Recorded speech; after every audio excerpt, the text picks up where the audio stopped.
Hello, good morning. Welcome to the SportsEthos NBA show with Rick Kamla. I'll be joined by Nick Hamilton, Mr. LA, in just a little bit. He's a SiriusXM host. We're going to react to All-Star Weekend. We've got the Kammy of the week, the award watch. We've got Rick's Rant. We've got Kam Vibes. We've got the shout out before we get out. Ton of stuff to get to, okay, and a lot of fun to have. Let's tell you about our great sponsor, BetOnline. They continue to be the world's most trusted betting platform and your number one source for online betting in 2025. Whether you're a seasoned fan or a first-time bettor, BetOnline is your ultimate game day companion. The largest selection of odds out there on everything from the NBA and college basketball, NHL and UFC.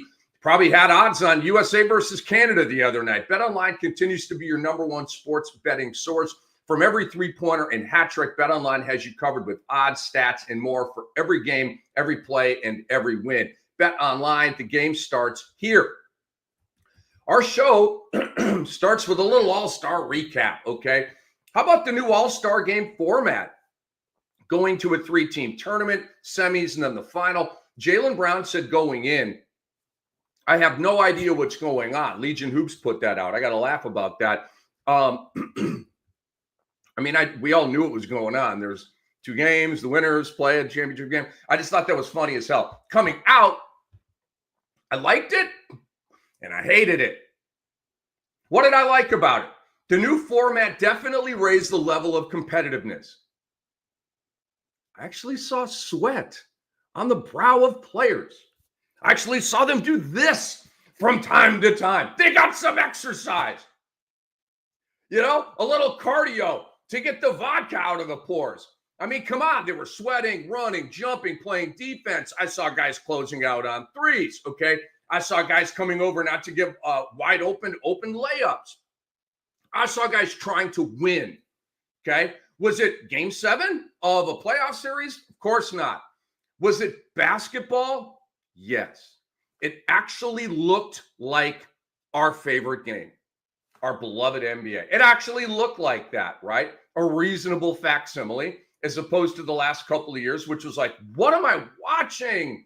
Lazy, entitled, I don't give a bleep humans going through the motions, right? So in that way, I loved it. I thought it was a big improvement, noticeable right off the bat. And in this way, I think the league got a minor win. Okay, that minor win, as I'm going to explain, has been mitigated and watered down by a lot of other stuff. Okay, here's what I hated. The ads in the breaks on All-Star Sunday night. It was atrocious. And trust me, I worked in TV for 17 years, okay? I worked at Turner Sports with Ernie, Kenny, Charles, Shaq, all those guys, okay? And all the behind-the-scenes people in NBA TV. Y'all know that, right? Okay, I understand TV. I understand we got to go to commercial break. We got to pay the bills. Totally get all that. Okay, and I think all of you get that. But that was out of control. It was out of control. It was 10-minute breaks. And then they'd come back and it'd be a little skit and bit with Kevin Hart that was not funny at all. And then they'd go back to break for 10 more minutes. You're like, dude, the game is going on right now. I actually tweeted out last night because I was at a sports bar. Why aren't they playing? Because I didn't have the audio up. I didn't need it. It's Kevin Hart, blah, blah, blah, blah, blah. And I'm just like, what is there? Is there a clock issue? Wait, there's no clock. It's a target score, right? Is there a problem in the arena? Did some celebrity spill a beer and they're cleaning up? Like, what is the delay here? No, it was just greedy money grabbing by networks in the league. Okay. And again, I understand that game, but that was out of control. Do we need more Kevin Hart, by the way? I believe the word you're looking for is saturated. I also didn't like LeBron James and Ant-Man big timing the All-Star game. I thought that was super lame, selfish, and downright narcissistic. Jokic doesn't even want to play in that game. He's out there playing and trying and, Ant-Man plays sick and hurt all the time. It's one of my favorite things about Ant-Man, who overall I love a lot, okay? But you play sick and hurt all the time for the Timberwolves, but you can't play through whatever this injury is, and apparently he was under the weather in the All-Star game. I don't like it. I don't like it at all. Here's what I would change for next season. A target score of 60 instead of 40 for all 3 of these games. It's just too short. Several players complained about the game being too short. They want to play more. How refreshing. NBA players want to play more, not less? Yes. Trae Young said, he sounded off and said, I didn't like it at all. He talked about the super long breaks and they were ready to play and they had to stand around. So it wasn't just me in a sports bar. It wasn't just you watching on your couch being, my God, are they ever going to play basketball? The players were thinking the same thing. Jalen Williams of OKC said, I do think it's a little short. I had fun. Wish I could have played longer. You're going to 40 with guys that don't miss a lot of open shots. So he wanted to play more ball. Look, I know the NBA and TNT need to pay their bills, but not to the torture of the basketball world. Guys, that was torture, okay? It is about the fans, isn't it? We, of course, know that it's not. It never is. It is for me. Okay, it is for us at SportsEthos. It is for a lot of people. For the league and the networks, they don't give a damn about. I'm telling you, right? They don't. They care about money. Okay, if they cared about the fans, they would not have had. I mean, it was literally an infomercial with a little bit of basketball infused, right? That's what that was. I mean, I'm a fan, a media guy, the whole thing, right? As a fan, I was like, this sucks. Like, I really want to move on to something else here on my Sunday night, but it's my job, so I had to stay locked in. Had it not been my job, click, I would have been out. I'm telling you right now. All the long breaks in the middle of the games, okay? And in between games, it was forever, right? It was crazy. And then in the middle of the games, you're doing the demonstrations, the TNT, the rah-rah, blah, blah, blah. It was as self-aggrandizing as anything I've ever seen. It was gross. It was unwatchable. Tweet of the night came from Wemby Muse. They recapped the All-Star game so far. 30 minutes of intros, 10 minutes of basketball. 30 minutes of Mr. Beast, whoever the hell that is, and Draymond yapping, 10 minutes of basketball. 30 more minutes of filler and commercials. 2 minutes of basketball, 15 more minutes of commercials. Tweet of the night from Wemby Muse, which is a phenomenal follow, by the way. The NBA most likely will not change a thing because, of course, multinational corporations matter way more than the desires and the whims and the enjoyment and the entertainment of fans or players. So this will become a DVR special for me next year. And they're worried about ratings, right? Okay. If somebody said, hey, Kam, All-Star game tonight, how should I watch it? I would say DVR. Okay. And then you can fast forward through all the bull crap and just watch basketball. Guess what? That's horrible for ratings. And ratings is kind of a thing, kind of a hot topic with the NBA right now, right? You are not helping your ratings by turning us all off with 30 minutes of stuff and then a little bit of basketball, okay? Steph Curry, guys and girls, as we continue with the SportsEthos NBA show with Rick Kamla, Steph Curry is the master of the moment. I've got some high praise for him right here. This is not hyperbole. These are not hot takes. I don't do either of those things. There's no bull crap that comes out of my mouth. There may be big statements, obviously big opinions, but Steph Curry did it again. Another iconic 3-ball in the clutch. I mean, they had a nice lead, but you get it. Towards the end, I think it got him to 39. This time looking back the other way as the ball dropped through the hoop. He did it again. Good for Steph Curry. Wins All-Star MVP in his house. And he scored 12 points for Team OG in their 41-25 victory. And second All-Star MVP for Steph Curry. Guys, Steph Curry is the best showman on the court the league has ever seen. I'm going to say that again. He is the best showman on the court the league has ever seen. I'm not going to say that he's bigger for the sport than Michael Jordan or more of a showman overall than Michael Jordan. But Michael Jordan would dunk on you and fist pump on you and mean mug you. And he had cool celebrations for sure. They were more maybe from the football side, right? Like I'm just better than you, right? You can't stop me, like that kind of stuff, the intimidation stuff, which was all badass, okay? But, was it a celebration? Was it entertaining? I mean, yeah, but so the showman thing, like Steph literally is like a guy out there playing guitar, a guy out there playing saxophone, a guy out there playing funky drums, right? He's a showman. He's a performer, okay? I wouldn't say that about MJ on the court, maybe in dunk contests, but when MJ was up there, he wasn't thinking about being a showman. He was thinking about having a 20-point lead by the end of the third quarter so he and Scottie could chill in the fourth quarter. It's the whole method of their madness in Chicago, okay? They just blew dudes out and took their heart and their soul with them, okay? Steph Curry is the best showman on the court the league has ever seen. We have never seen a player at this level, a top 10 guy. He's in my top 10. I had to boot Bird out to put Steph in. I'm not sorry. But Steph's a top 10 player all time. Some think he's the go-to point guards. To me, that's Magic Johnson. For a guy at that level to be this entertaining and swaggy and cocky is usually a bad word, but to turn around and look back at the crowd or the bench or whatever as the three balls going in, I mean, that's just cocky. But it's like charming cocky. You know what I'm saying? And celebrational, okay? The best celebrations in the history of the NBA. The night-night celebration is the all-timer in NBA history. I defy you to tell me a celebration in NBA history better than the night-night celly that Steph authors up, you know, in the Olympics and a bunch of other venues. Shout out to Steph, man, the master of the moment and the best showman the league has ever seen on the court. I want to shout out Victor Wembanyama right here. The young fella is the voice of reason. The guy gets it, okay? He was asked biggest takeaway. He said, my biggest takeaway, this is after the game, is that it's possible to give 100% on that court to play hard, to play your ass off. I love this guy, okay? Wemby was pissed at Alpi Şengün, who got caught napping defensively, and Tatum hit him on the back door, and they hit the game winner, right? The game was kind of already over. But Wemby was pissed. He was like, oh, he threw his hands up and like waved his hand because Şengün just gave up. It was hilarious, man. So Wemby had this idea. Well, it's not his idea. It's like kind of a media narrative, but he was asked about it. Like, should the All-Star game go to U.S. versus international players? Okay. Let me tell you what the players say.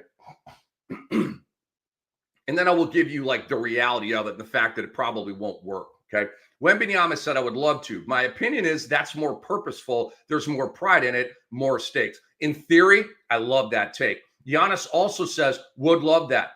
I think that would be the most interesting and most exciting format. I would love that for sure. I'd take pride in that. I always compete, but I think that will give me a little bit more extra juice to compete. Okay. I get that. I totally believe that. I'm buying that. Here's the problem. If I ask you right now, go through the league, create 12 international all-stars, okay, and create 12 American all-stars. You are going to see that the list of guys left off of the American side, and then like the last like maybe 9, 10, 11, 12 on the international side are kind of like borderline and stuff like that, like maybe a Lauri Markkanen, right? Okay. And so you're like, yo, am I leaving Devin Booker off for Lauri Markkanen? So you get into some of that stuff. So ultimately, I don't think it will work. And Adam Silver acknowledged that over the weekend. I want to shout down the coach of whatever team Wemby was on. I didn't even know what the hell coach he had, but I think they would have won this thing and he would have been the MVP, as I said, but they brought him off the bench. He played 14 minutes in 2 games, okay? 17 points, 7 rebounds, and 2 blocks, led his team in points, rebounds, and blocks. They literally kept themselves from winning by not having Wemby in the game the whole game, okay? So that was dumb. He played 14 minutes in the 2 games. Are you kidding me? Completely changed the first game to get them to the final. And then when he came into the final, they were down like 11-3 or whatever, and the madness had already begun, and Steph had already started doing Steph things, and Wemby breathed life into him, but it was short-lived. Overall, was this a win or a loss for the league? It was a loss, okay? It was a lot better than last year. It was less of a loss, but it was still a loss overall. Kevin O'Connor, who I respect a lot, tweeted out, worst all-star game ever, okay? If guys like KOC are saying worst all-star game ever, you did not catch a win over the weekend, people. And I don't really agree with that, but he's a big-time NBA voice. And this is just an example. If guys like KOC are saying that, you didn't get a win, okay? There were way more complaints and yeah buts than straight praise. I was kind of feeling all-star weekend until I got anesthetized by the ads on Sunday night. The Kammy of the week goes to, well, to answer that question, we must first answer this question. Who won All-Star Weekend? His name is Mac McClung. Steph didn't win All-Star Weekend. He already owns San Fran. He's already won All-Star MVPs, top 10 player. He just added a chip and had a great night. The biggest winner was Mac McClung. Again, courtside, he put out a tweet. Mac McClung is the greatest dunker ever. First player ever to three-peat in the dunk contest. Has single-handedly saved this event. Displayed superhuman dunks time after time. This time, only 50s across the board. Performed dunks we have never seen before. Is he the greatest dunker ever? No, I can't go there. But I thought that was a good job of explaining what McClung is doing. Is he the GOAT of contest dunking?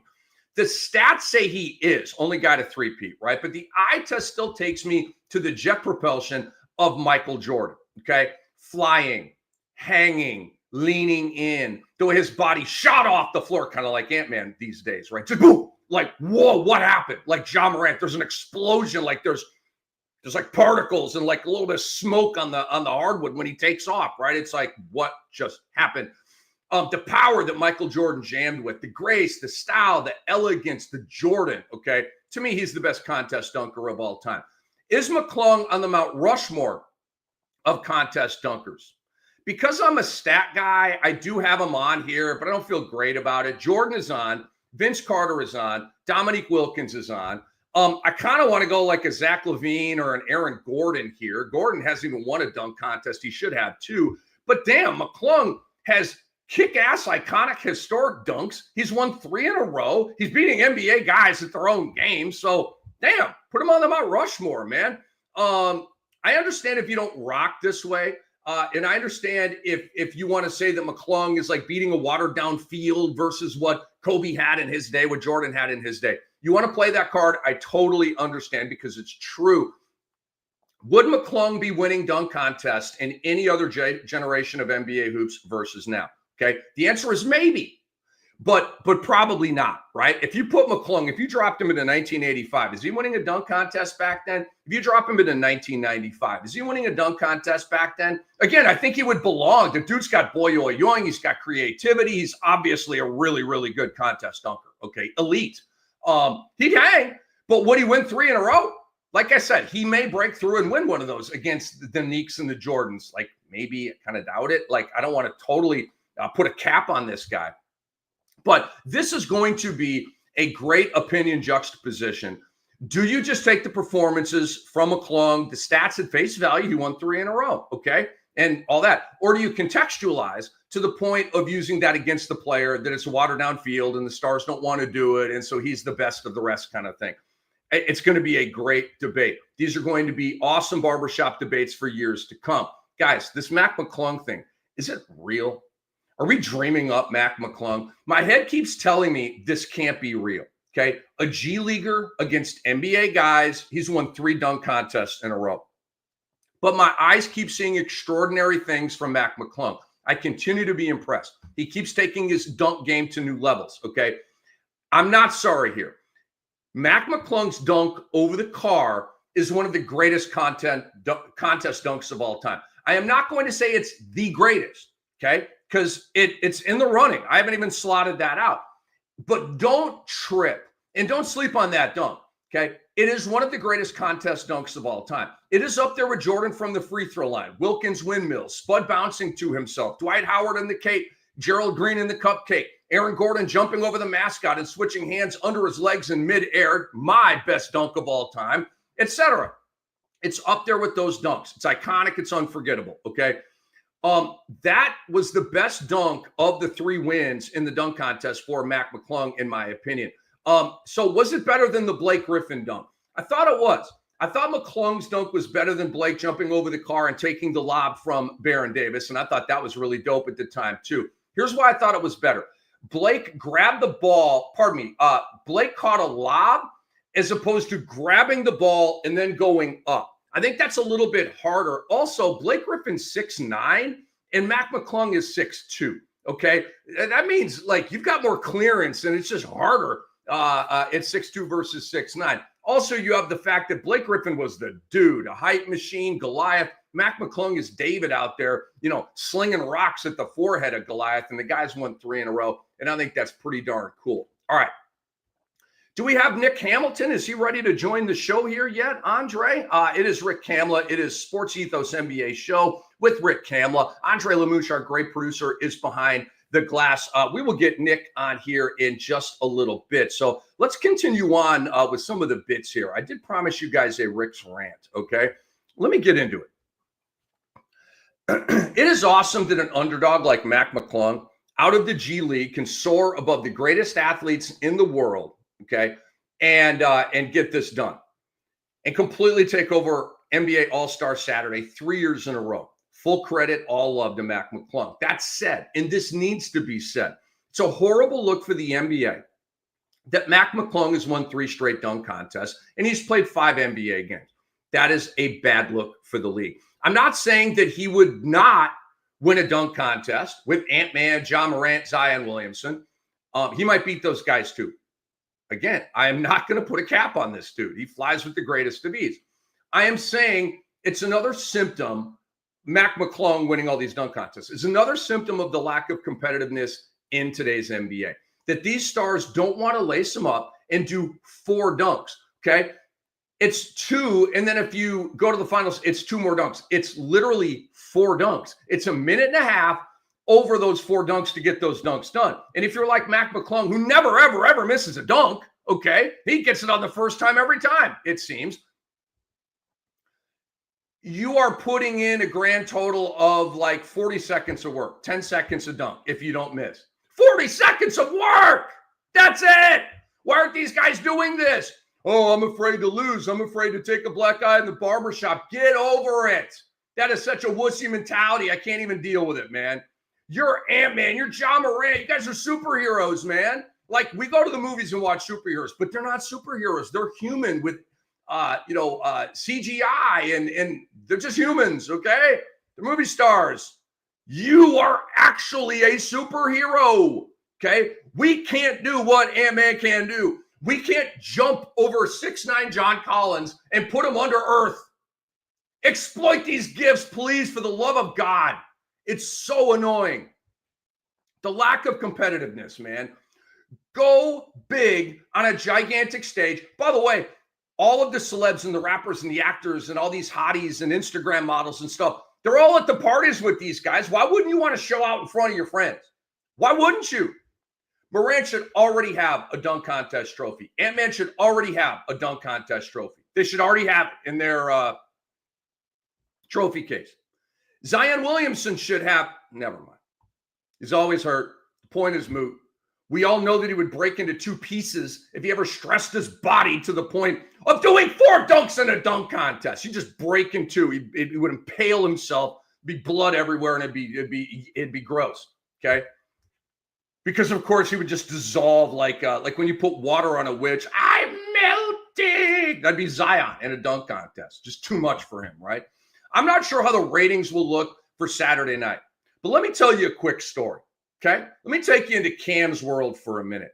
All right, I went to IRB Rock House. It's like a live music place, sports bar, cool place down here in Largo, Florida. They had the hockey game on. You know, USA, Canada, all the fights, blah blah blah. I asked for TNT, and they could not figure out their TVs. I sat there for 10 minutes, and I left because they couldn't get their TVs figured out. I asked them about All-Star Saturday Night, and they looked at me like I was talking alien. They didn't even know, had no clue. I don't even know if they knew what the NBA was, okay? Then I went to Guilty Seat right down there on Gulf Boulevard, okay? Largo, again, great city, great little beach town. They had the hockey game on. Of course they did, okay? People watching the hockey game, ooh, ah, with rushes and shots on goal, right? I asked for TNT. Again, they looked at me like I had 3 eyeballs, okay?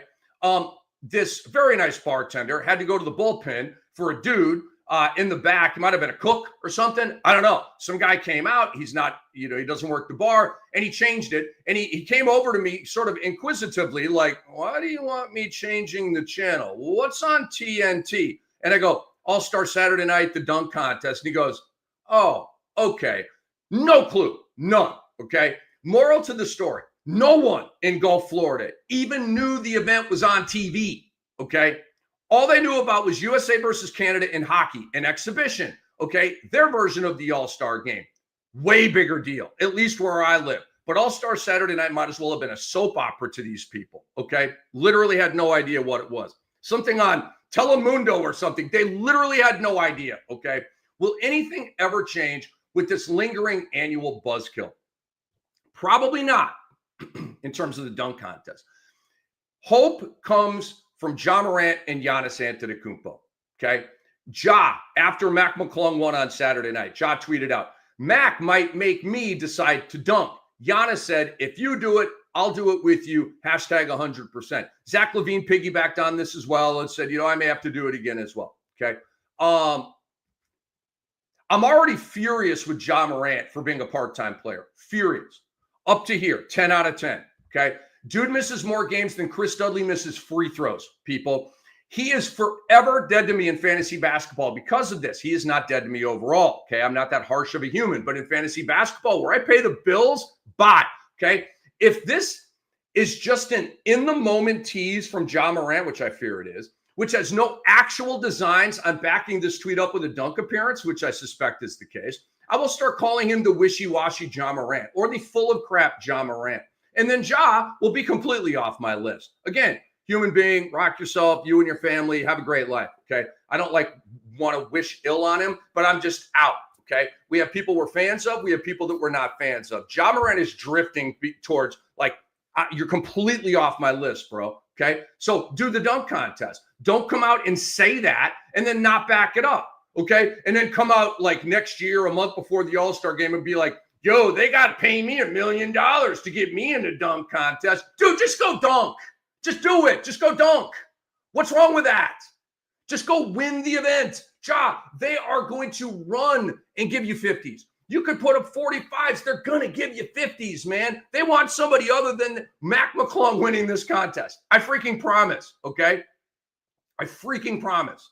They will give you 50s, Ja. They will give you 50s, Ant-Man, okay? Don't even worry about it. So freaking annoying to me. All right, we have Nick Hamilton here. Nick Hamilton, Mr. LA. He's a host on SiriusXM. In a little bit, he will be telling you about a lot of the stuff that he is into right now. But Nick, what's up, man? Welcome to the Sports Ethos NBA show with Rick Kamla coming off All-Star Weekend. What's up, dude? Hey, what's up, Rick? How you doing, man? I'm chilling, man. I'm chilling. Good to see you, Nick. Great to hear your pipes, man. So what about the new format here, Nick, in the All-Star game? All right, take us into that. The tournament, did you like it? Did you not like it? What would you change? It absolutely sucked. It was a waste of 3 hours, as far as I'm concerned, when only 45 minutes of basketball was actually played. I'm sorry. I like Kevin Hart as a comedian, as an actor, but I do not like him on the play-by-play. I thought that was absolutely terrible. It was boring. Much like All-Star Weekend, it was boring. Sorry, I just had flashbacks All-Star Weekend. And it's early out there in LA too. You got to shake it off, Nick. No, it's just boredom. I'm sorry, just boredom. And so when you look at this whole, no one even cares. You talked about earlier about watching USA versus Canada and hockey, and people don't even know that the All-Star Saturday night or All-Star Weekend is actually happening. And I think that was just across the country, because even when I tuned in for a brief second on Sunday, it was just like, what the hell is this? This is not the All-Star game that I grew up on, where you had East versus West. You had guys that wanted to compete. You had guys that wanted, especially in the fourth quarter. Now, everybody was loose. Everybody was fooling around the first half because, it's the All-Star game. Everybody's having fun. You're doing fun interviews. God rest his soul. Craig Sager be dressed in God knows what. And guys be clowning him and having fun. It was thoroughly entertaining. And I think that's the thing that's missing from the All-Star game, is the entertainment factor. The fact that it was not entertaining, that it was so lackluster, that I could not believe it. The fact that when I look at All-Star games prior to the last couple of years, because it's not the only year that it was boring. It's been boring for quite some time. Right, it's lost its luster for quite some time. It was about as anticipated as a root canal. Okay, so when you look at the overall, what has to happen, I think a good idea would be USA versus the world, much like how we saw the WNBA players do during Olympic year, where they had Team USA versus the WNBA team, and so you had a better competitive atmosphere when it came to going at it, even though it was 10-minute quarters. But you still had a more competitive atmosphere. People wanted to see Caitlin Clark link up with Angel Reese and how that dynamic, that fantasy dynamic could go. two of the most popular players in the league in this day and time.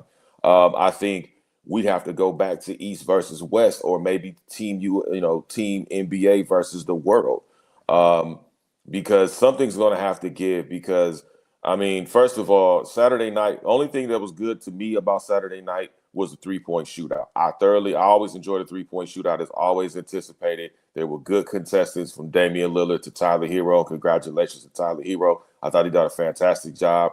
The dunk contest lacked creativity. Everybody's going bonkers, including you, Rick. You went bonkers over Mac. And I'm like, didn't we see this with Blake Griffin? I was actually there in Los Angeles when Blake Griffin first did that, when he jumped over the vehicle and had to time it perfectly with Baron Davis coming out of the sunroof, because a tenth of a second off could have cost Blake Griffin his career. That's how intense it was. And he had a choir singing in the background. Like, it was hyped as much as hype could be. We've seen that before. I'm tired of seeing the same old dunks. I'm tired of seeing the same old stuff. Maybe you need to go to Rucker Park or Venice Beach, California, or find some street ballers that can maybe get some old and one guys that can actually do some creative and entertaining dunks, and maybe use NBA players. Maybe you have to have a team Vince Carter and bring Vince Carter back and have Vince Carter coach up the dunkers. Maybe do a reality show where you're having guys, Team Dominique, Team Vince, Team, whoever, come and like lead up to the dunk contest, and maybe do a reality show. Adam Silver, that I'll happily consult for a check to get the NBA back. Maybe you have to do something like that. Something has to be thriving. Something has to be creative. Jello pudding ball was garbage on Saturday night. I didn't want to see that performance. That was god awful and atrocious. To me, the NBA dropped the ball, because I felt like if you're in the Bay Area and you're in San Francisco, Oakland, obviously they did a good job bringing Too Short and E40 out on Sunday. But Saturday night should have been LaRussell. Instead of putting him on Friday night when most people aren't paying attention, you should have put him on Saturday night when more eyeballs were watching, because this is an incredible artist. He's one of the smartest guys in music business. He's talented as all get out, and he represents the Bay Area through and through. That's who you should have had instead of Jello pudding ball, who his own brother act like he didn't want to introduce him. That's how lame and lackluster that song is. I mean, that's a beat that's 20 years past due. It was like, I felt like Jello Ball went and stole Manny Fresh's hard drive 25 years ago from Cash Money and said, "Oh, this ain't the beat that's mixed. We'll use this beat." Stop. Nick, I already whipped this show up into a frenzy, man. You have taken it to a different level, bro. It is at a mosh pit level right now, like Pearl Jam back in '93 with 500,000 fans, just a sea of humans banging into each other. I freaking love it. So Nick, boy, you gave me a lot to chew on right there. So like, again, what I was saying about Mac McClung, okay, I do understand the context of this. All right. There's no Ant-Man, there's no Ja, there's no Zion, there's no Jordan, Kobe, Jason Richardson. I get it. He's not beating Nate Robinson. He's not beating Larry Nance Sr. He's not beating Kenny Walker, right? He's not beating these guys. He's beating, Andre Jackson. Are you kidding me? Dude, Andre Jackson. Who? Exactly. Like, his dunks were so horrible. And like, I am a Matas Buzelis fan, like in the NBA, but like that first dunk, dude, was so stupid. He's trying to bounce it and go between his legs. Bro, did you even ever pull that off in practice? So I get the contextualization here, okay?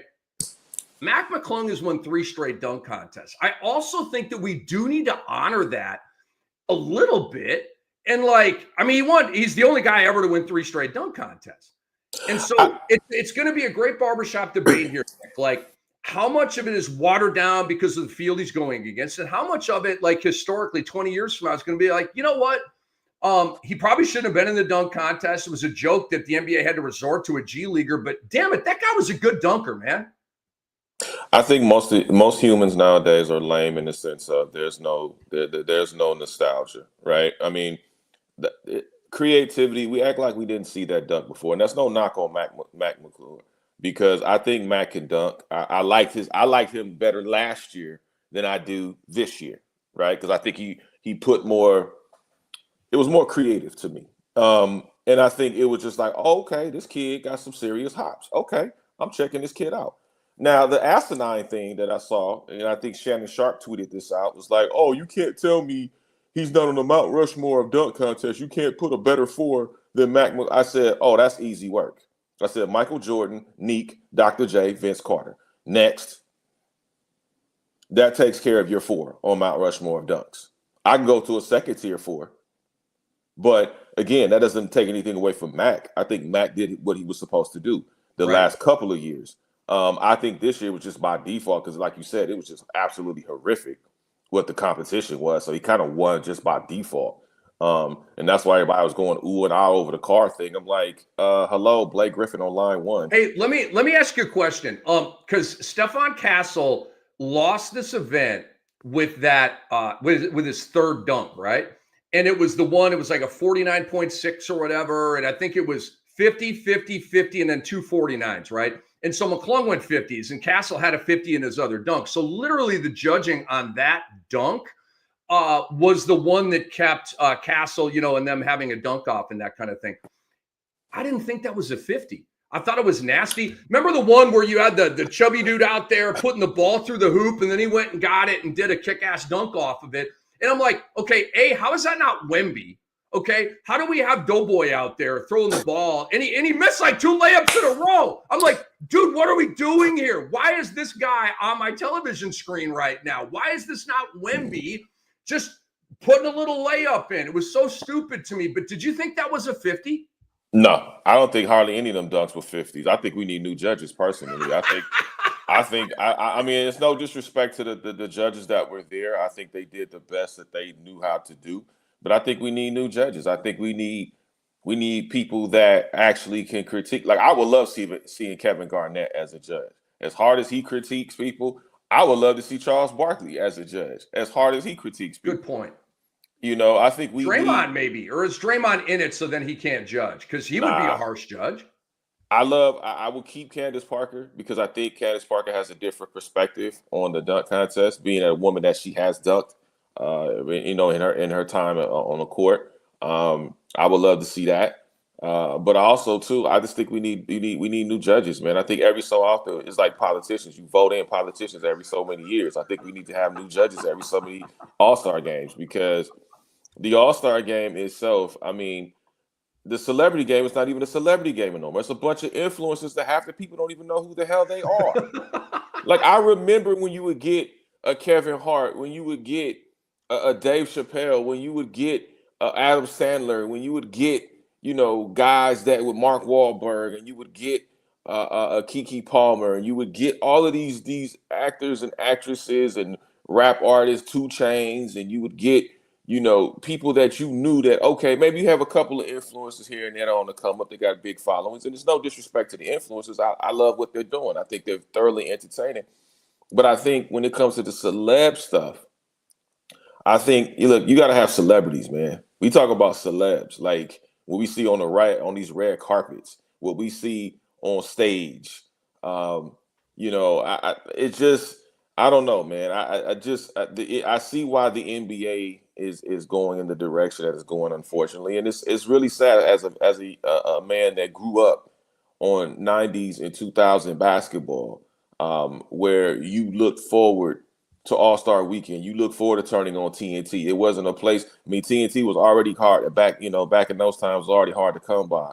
But when you did find TNT, you were glued to the television. And then when Shaq joined the show, it became even thoroughly more entertaining. And you definitely had to be glued to that. When you had guys that really played for something, now you got $30 and $40 million contracts that guys just don't have the luster. I mean, you got LeBron James waiting to the last minute to realize that he wasn't going to play. When did you actually know you weren't going to play? And you took up a roster spot that maybe a Norman Powell or somebody like that could have fulfilled and had his dreams filled, becoming an all-star. It's just, I don't know, man. I think the NFL, I see why the NFL is taking over. I see why the NFL, because one thing about the NFL is they're only going to listen to so much. They're going to keep the structure the way they're going to keep it. And that's why they dominated Christmas over the NBA with numbers wise. Argue with your side piece and your mama. Those are the facts. Beyonce and Mariah Carey came in, and you had, even though it was a lackluster game on Christmas, the numbers still came in. They were still dominating over a great game between the Lakers and the Golden State Warriors that night. Is the NBA needs to have some soul searching. I don't know what they need to do. I was more intrigued by the WNBA players and even the events that the WNBA players were a part of more so than anything else. And I guarantee you the WNBA All-Star game is going to be a lot more festive and a lot more lit than we've seen the NBA All-Star game in quite some time, especially with this year being in Indianapolis, the home of Caitlin Clark. That's going to be epic in itself. But listen, I'm looking forward to coming to my city. I love Intuit Dome. I think it's a great place to watch basketball. And hopefully they work on it, like you said, Rick, with the Ducks. Maybe we'll get an Ant-Man. Maybe we'll get a Giannis Antetokounmpo. Maybe we'll get a Zach LaVine. Maybe we'll get maybe we might get even Zion. God Stop willing. it. Stop it. Maybe. He would dissolve like a wish getting water poured on her. Just, I'm melting. So Nick Hamilton hanging out with us here, Mr. LA, Sirius XM host. Nick, I got a 2-pack question for you here. Sure. Give me your team to win the finals and give me your MVP in about a minute and a half. Team to win the finals will probably be the Boston Celtics again. I think MVP should be Shai Gilgeous-Alexander. I think that kid is a flat out stud. I think he's exceeded leaps and bounds each and every year. So that's my pick for MVP. I think the Boston Celtics are probably going to repeat. Wouldn't surprise me. Again, I think who they go up against, it could be anybody in the West. Maybe OKC, maybe Denver, maybe Houston. I don't know. But it's going to be very interesting. I like the Knicks. I think the Knicks will give them a great series. But I just don't see anybody beating the Boston Celtics. And this is coming from a dude in LA. Nick, I completely agree with you. I have Boston winning it over OKC. That's what I said preseason. I'm going to stick with that. Boston they've just figured it out. And so I think for OKC, it's going to be that you get there and you lose, you learn from it. OKC is going to win a chip or 2 or 3. It's coming, but is it this year? Or do they need to lose, learn from it, and come back? I'm fascinated by that. And then I got SGA as well. And I know Jokic is the best PER of all time. He's averaging a triple-double. And I don't want to diminish any of that. The guy's having an MVP season. But his team is 8.5 games back of Oklahoma City. And that to me is a gigantic separation. It's like looking across the Grand Canyon. Yo, dude, I can't even see you. Where are you at? So you got to be neck and neck in record and then have better stats to beat a guy. So I completely agree with you on that. Nick, tell the people what you got going on, man. I see your stuff on Twitter all the time. Keep sending me stuff. I'll retweet it for you, man. Help get the word out a little bit over there at Nightcast Media. But tell the people what you got cooking. Well, I always appreciate you, Rick, and thank you so much, man. Make sure you guys subscribe and hit the notification button at YouTube, youtube.com/@NightcastMediaTV. Your gateway to sports, entertainment, lifestyle, and culture squared up. Also, got a lot more content coming between the world of sports and entertainment. It's award season, Rick, so I'm going to be out here busy for a little bit. Nice. But I'll be back in the sports world after a while. So after the Oscars, I'm back at it. Dude, we'll definitely have you on again. I know you're a big WNBA guy, and I am as well. So we'll have you on, during the summer, and we'll have you talking WNBA with us as well. Nick, you're the absolute best. I appreciate your time. Have a kick-ass day in LA, man. Thank you so much. You too, man. Thanks a lot. Talk to you soon. That's our guy, Nick Hamilton, right there, people. I really appreciate his time. All right, so I got to get into something here. I've got to get into a conspiracy theory here on LeBron James. This is a continuation of Rick's rant, okay? And Nick talked about this a little bit, but I want to go into more detail, I should say, on this. LeBron James screwed over Domantas Sabonis by screwing over the league. I know it's kind of like a New York Post kind of headline, right? LeBron screwed over Domantas Sabonis by screwing over the league, okay? Because he screwed everybody over with this. Oh, and the fans, by the way. Yeah. He screwed you over too. Okay. And Nick brought up Norman Powell. Norman Powell was on my all-star team. Okay. He was. I had Norman Powell on my 24 all-stars. I did not have Kevin Durant in the all-star game. I love Kevin Durant, but I just thought this year other guys were more deserving. Okay.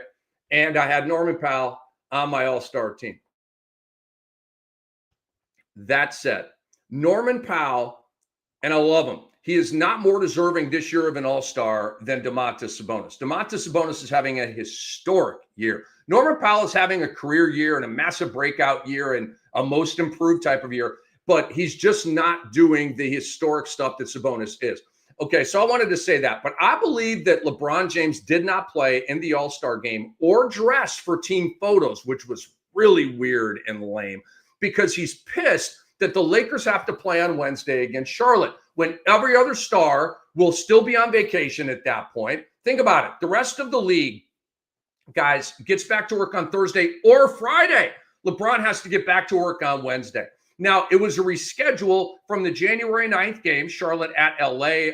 The fires were going on at that time, and they couldn't play the game at Crypto that night, okay? So this is a reschedule, a makeup game, right? I understand that.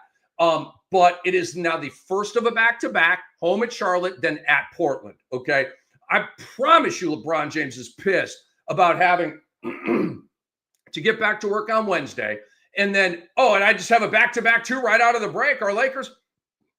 He's not happy about this, okay? So to me, this was a double middle finger salute to the league. Really, you couldn't have found a different day for Charlotte to come back here? So we're bending our schedule to accommodate the Charlotte Hornets? Like, I can see him getting all sanctimonious like that, right? LeBron played in the last game before the All-Star break. Will he play Wednesday night against Charlotte? Probably. It's trending in that direction, I would say. But I think that it's a conspiracy theory, okay? I'm climbing in LeBron's brain. And look, overall, I love and respect LeBron James, okay? But in this case, I think either he made a mistake and was selfish about it, or and I think the or has a little bit more weight to it because LeBron James is a genius and brilliant, both in business and in basketball. Like, he's like too smart just to like goof up when he says he's not playing. And so like, he's just too calculated for that. So I'm not buying that. Calculated means, you got me playing on Wednesday against Charlotte when everybody else is off? Screw you. I'm not playing in your all-star game. Put that in your pipe and smoke it.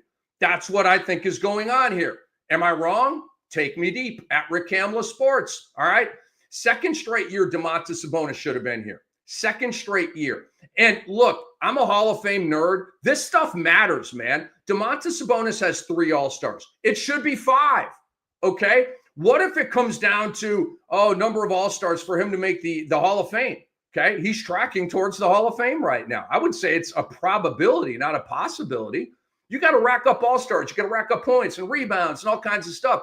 All-Stars for a guy like Domantas Sabonis, who doesn't look like he's going to win a championship in Sacramento, okay, is huge. That's how you separate, and that's how you become a great, okay? But if you can't accumulate All-Stars, then 20 years from now, people are going to be like, he's only a 3-time All-Star, and they're not going to know, no, the dude actually should have been there like 7 straight years, but for whatever reason, the coaches never voted him there. It's so stupid to me, okay? And I wasn't the only one thinking this way. Draymond Green said, I think LeBron could have helped somebody else out, and said this earlier. Vince Carter said there are a lot of guys who are worthy. Jalen Rose said he took a roster spot from somebody, okay? Yes, the league is not happy with LeBron James right now, nor should they be. And it is what it is, man. It is what it is. But tell me I'm wrong about that conspiracy theory.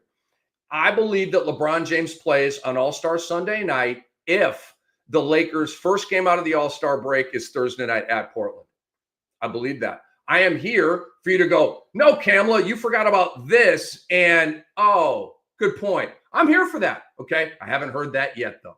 And I looked on Twitter and the first takes and all the talking heads, they're going off on LeBron James this morning. Okay. I'm not the only one. It is time for Kam's weekly award watch here on the Sports Ethos NBA show with Rick Kamla. We're talking MIP this week. I want to get into the odds first here, guys. Cade Cunningham is number 1 at a relatively prohibitive -125. And Norman Powell is next at a +115. This really surprises me. Must be an LA thing, maybe, big market. Again, I love Norman Powell. Number 2 on the MIP board. Are you kidding me? Powell is taking 7 more shots per game. Okay, he's gone up from 10 shots to 17 shots without Paul George. The efficiency's been ridiculous. But when I see just like a shot per game increase and stuff like that, I want to see efficiency upgrades. I want to see overall upgrades. I want to see more blocks and steals than you had the year before, right? Not just more shots and more points, okay? I'm not, again, love Norman Powell, all right? But number 2, to me, Evan Mobley should be number 2 with the odds. Tyler Hero to plus 1,300. He's pretty freaking improved, okay? I got to give you that. Same shots as last year, but he's up from 20.8 points to 23.9 points, okay? I'm feeling it. Plus 1,300, he's not going to win the award, so don't bet on that. Ahmed Thompson is a plus 3,500. To me, he's the sixth man of the year, an award that we will get to in a week or two here. Not most improved. Maybe next year for that. You got to make the All-Star game for the first time to win this award. That's how historically it is shown to be. All right, and then I want to go deep here. You had Evan Mobley at a plus 6,000. You can go ahead and throw a little money on this one if you want. This is shockingly low. To me, Mobley should be number 2 on this list, and to me, Jalen Williams should be number 3 on this list. Jalen Williams is a plus 10,000, okay? He's a plus 10,000. Evan Mobley is a plus 6,000.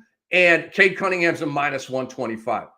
To me, that should be shrunk. That should be a little closer than that. That's just my view on that. So here's my ranking. I've got Cade Cunningham number 1, okay? He's gone from a PRA, which is points, rebounds, and assists, of 23, 4, and 7 to 25, 6, and 9. Overall improvement, okay? His shooting splits are 45, 35, 85, very efficient.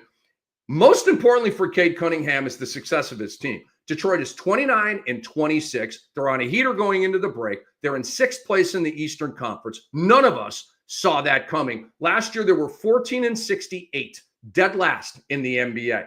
That's why Cade Cunningham's going to win this award, but the odds suck. Evan Mobley's number 2 on my list. He's gone from 15.7 points to 18.5. His percentages are great.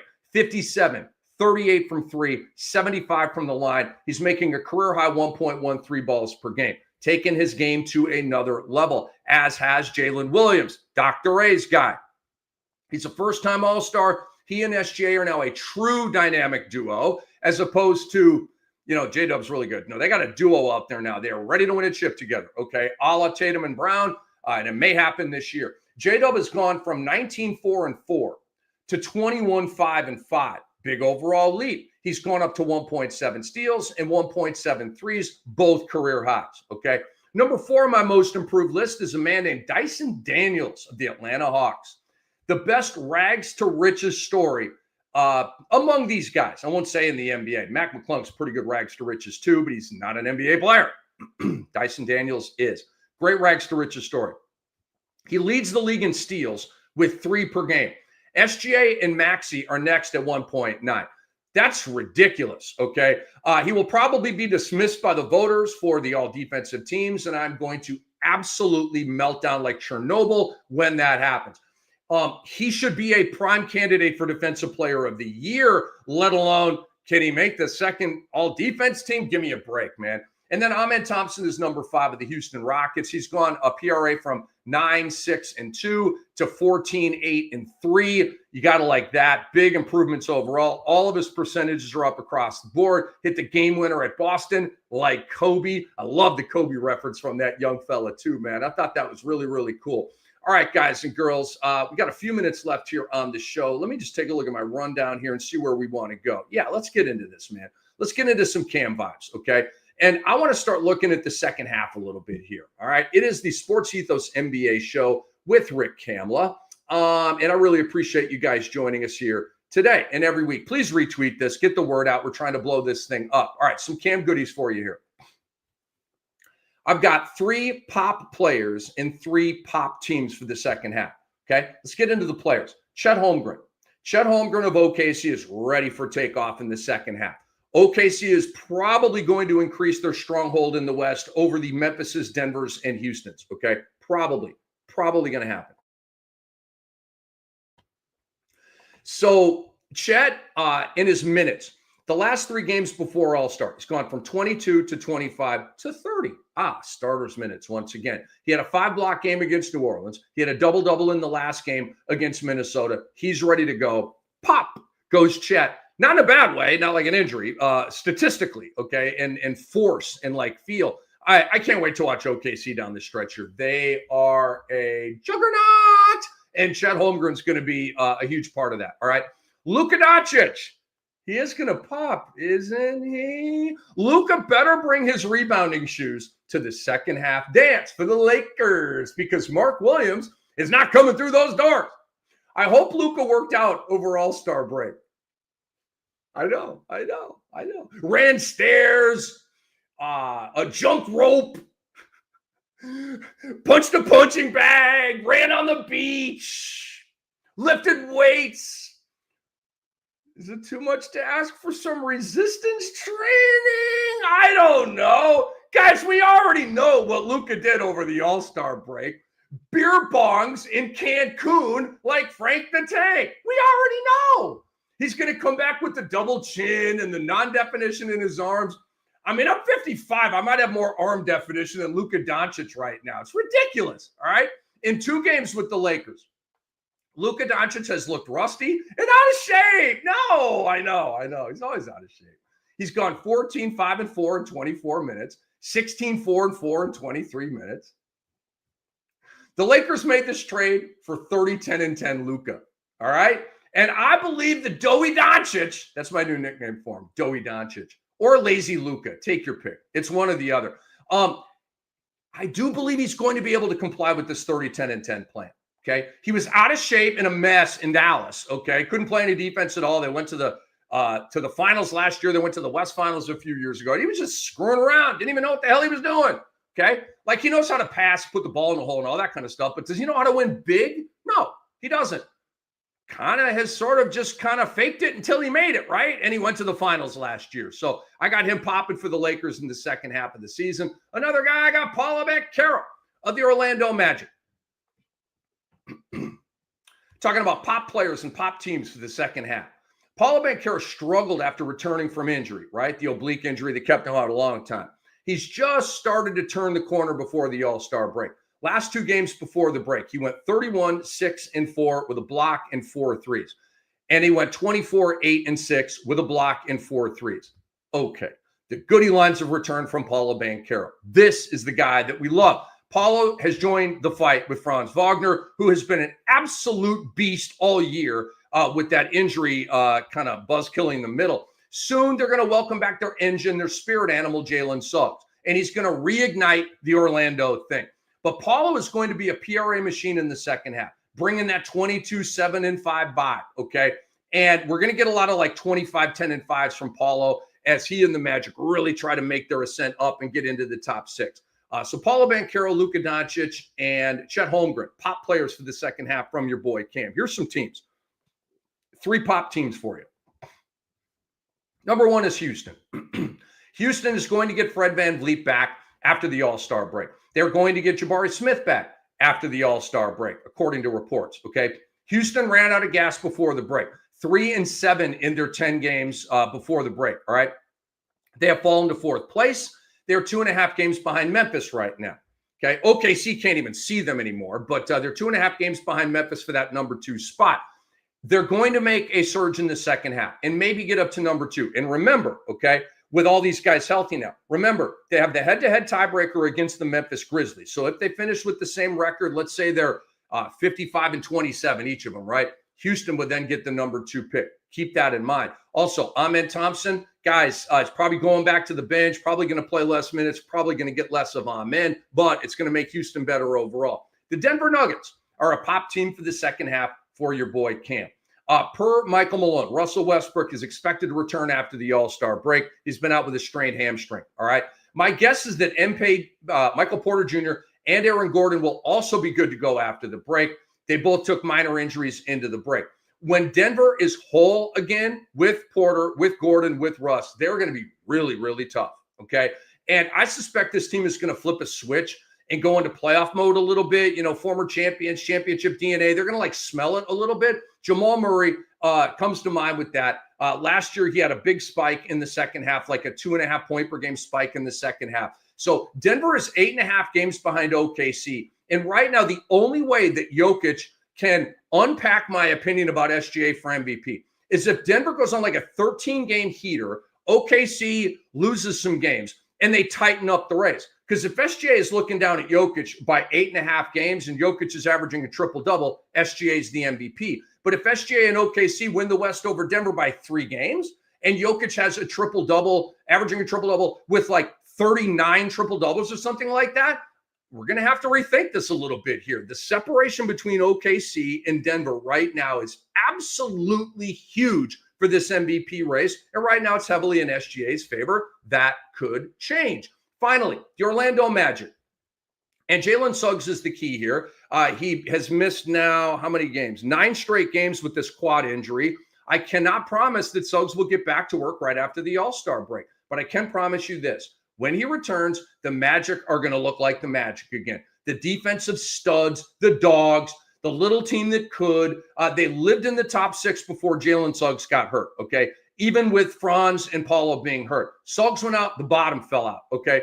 Orlando is currently in 7th place, 2.5 games behind the 6th place Pistons. And the Magic and the Pistons are in a war for that 6th spot to stay out of the play-in tournament because the 5 teams above them look pretty good, and I don't think they're going to fall out. All right, we got a shout-out before we get out, folks, from the Sports Ethos NBA show with Rick Kamla, supported very, very well by our great producer and my dear friend Andre Lemouche. Give him a follow on Twitter as well.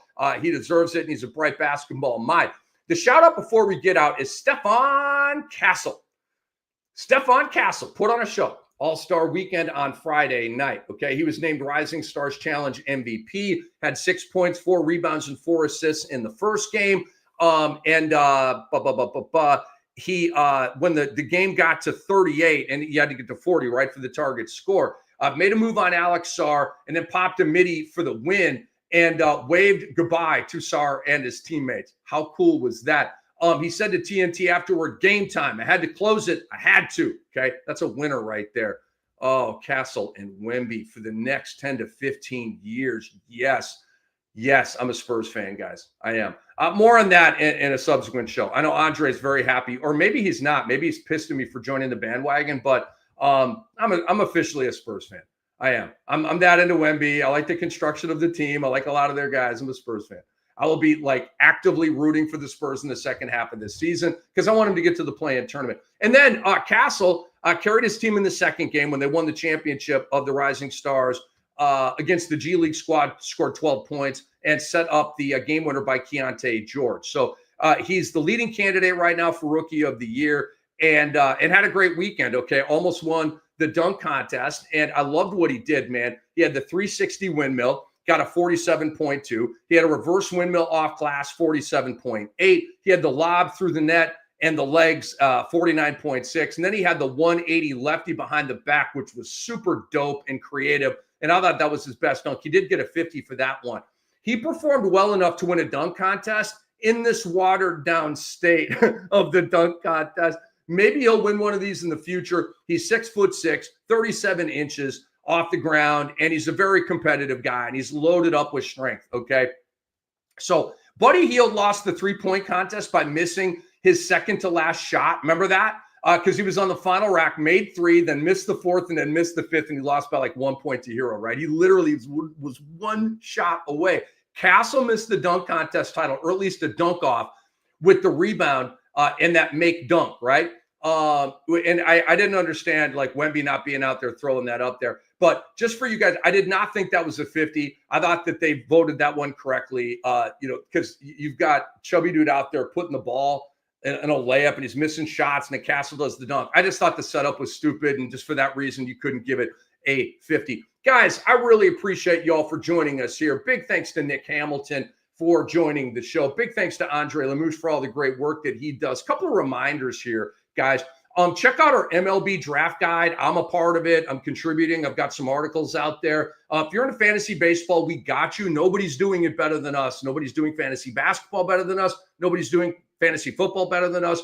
Like I say, there are bigger entities than us, but we're trying to be big. And I can tell you content-wise, nobody's doing it better than us. Take that from your boy, Cam. You've been with me for a while. All right, give the website a subscribe. Go to sportsethos.com. Become a member. Subscribe. That helps us out a lot. Subscribe to our YouTube channel, Fantasy NBA Today. Later on today, I'll be on with Brew, going through the Brew 150. Also, a 30-team breakdown from a fantasy perspective heading into the second half. It is going to be a fantasy extravaganza. So we appreciate y'all, man. And give us follows and stuff at at Ethos Fantasy NBA and all the websites here at Sports Ethos. Give us a follow there at Ethos Fantasy NBA and me at Rick Kamla Sports. Really appreciate your time, guys. I will see you very, very soon. I'll be back with Dr. Ray Wednesday night, and we will see you soon. This show right here has been brought to you by Bet Online. Peace.